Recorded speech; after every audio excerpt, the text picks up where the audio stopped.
આજે આપણે પહોંચી ગયા છીએ ભાયલા મોગલધામના મંદિરે.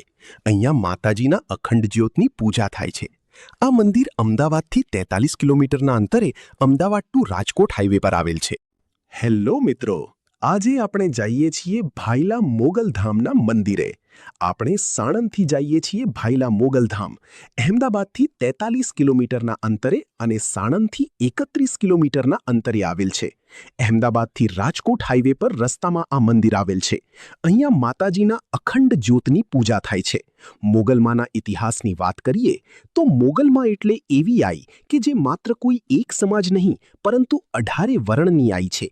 તો આવા આઈ શ્રી મોગલમાનો ઇતિહાસ 1350 વર્ષ જૂનો છે. મોગલમાના પિતા એટલે દેવસુર ધાંધણિયા અને માતા એટલે રાણબાઈમાં. ભીમરાણા એ આઈનું જન્મસ્થળ છે. માતાજીનો જન્મ થયો ત્યારે માં બોલતા ન હતા. તમામ લોકો એવું માનતા હતા કે મોગલ મૂંગા છે, પરંતુ તેમની શક્તિનો કોઈને ખ્યાલ ન હતો. મોગલમાના લગ્ન 40 વર્ષની ઉંમરે થયેલા. માં મોગલનું સાસરું એટલે જૂનાગઢના ભેસાણ તાલુકાનું ગોરવળિયાળી ગામ. માતાજી તેના ફઈના દીકરા સાથે પરણેલા. ગઢવી સમાજની એક પ્રથા છે કે ફઈ પાછળ ભત્રીજી જાય છે, એટલે કે ફઈના દીકરા સાથે દીકરીના લગ્ન કરવામાં આવે છે. માતાજી ગાળા ધોળા પર માની જાન આવી હતી. માને કામમાં 15 જેટલી ગાયો આપી, ભેંસો આપી. સાથોસાથ એ સમય દીકરીની સાથે કામ કરવા બીજી કોઈ છોકરીને મોકલતા તો એ સમય આઈ વાંજીને માતાજીની સેવા કરવા માટે મોકલ્યા. માના લગ્ન એ સમય અખાત્રીજના થયા. પહેલાના સમયમાં અખાત્રીજને શ્રેષ્ઠ મુહૂર્ત માનવામાં આવતું હતું.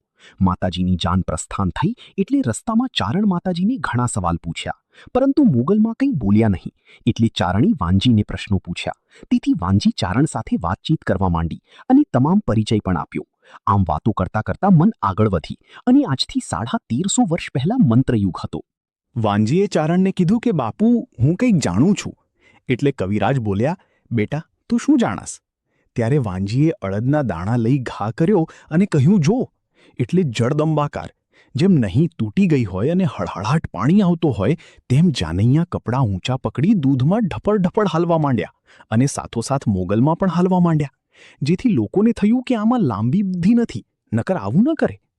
આ પરચો વાંજીએ દેખાડ્યો અને અડદના દાણા નાખી જંગલ પણ વાંજીએ સળગાવ્યું.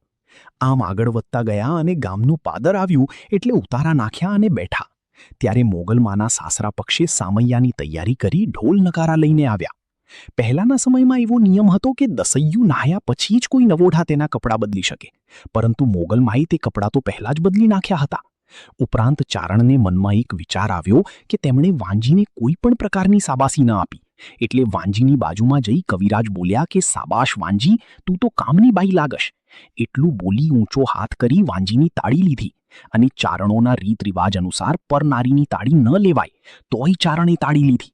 અને આ તાળીનો પટાકો પડતા મોગલમાનું ભ્રમર ફર્યા અને માઈ સામે નજર કરી કહ્યું, એ ચારણ, આ તો આપણી બહેન દીકરી કહેવાય, એની હારે તે હાથ તાળી લીધી, શરમ નથી આવતી? ઉપરાંત કહ્યું કે આઈ માની જિંદગી પણ તેની જ સાથે કાઢવાની હતી. લોકો આશ્ચર્યચકિત થઈ ગયા અને હાહાકાર મચી ગયો કે મૂંગી આઈ બોલી. અને ત્યારે માં કોપાયમાન થયા.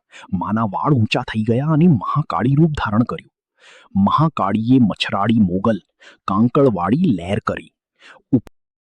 ઉપરના છંદ એટલે મહાકાળીમાંથી માં મોગલનું અવતરણ થયું. મોગલનું આ મહાકાળી રૂપનું દર્શન કરી લોકોમાં હાહાકાર મચી ગયો. માને પગે લાગવા માંડ્યા, પરંતુ માતાજીનું રૌદ્ર સ્વરૂપ ધારણ કર્યું તેની કોઈને જાણ ન હતી. આ સમયે માં મોગલે ધરતીને અરજ કરી, મને તારામાં સંભાળી દે, અને ધરતી ફાટવા માંડી. પરણેતરના કપડાં પહેરેલા અને મોગલ ધીમે ધીમે ધરતીમાં સમાવા લાગ્યા. વાંજિયાના મનમાં સંકોચ થવા લાગ્યો કે એક તાળીના કારણે માએ રૌદ્ર સ્વરૂપ ધારણ કર્યું. લોકોને ખબર પડશે તો જીવવું મુશ્કેલ થઈ જશે. વાંજિયા આવીને દોડીને આઈના પગમાં પડી અને બોલ્યા કે તાર તોય મારી તું અને માર તોય મારી તું. એટલે માએ દયા ખાઈ વાંજીને ખોળામાં લીધી. તો આ કારણે વાંજી આજે પણ ભીમરાણા મોગલમાં સ્થાપિત છે અને હાલ પણ ભીમરાણાના ફળામાં, મેલડીમાં, સિકોતરમાં આઈ વાંજી, વછરાજ સોલંકી અને વીર કે જે ક્ષેત્રપાળ છે. દર પૂનમે મોગલધામ ભાયલા મેળો ભરાય છે અને ભોજન પ્રસાદીની પણ વ્યવસ્થા હોય છે. 24 કલાક મોગલધામ ભાયલામાં ચા નાસ્તાનો પ્રસાદ હોય છે. દર પૂનમે મોટા મોટા કલાકાર વગર પૈસે અહીંયા પ્રોગ્રામ કરતા હોય છે.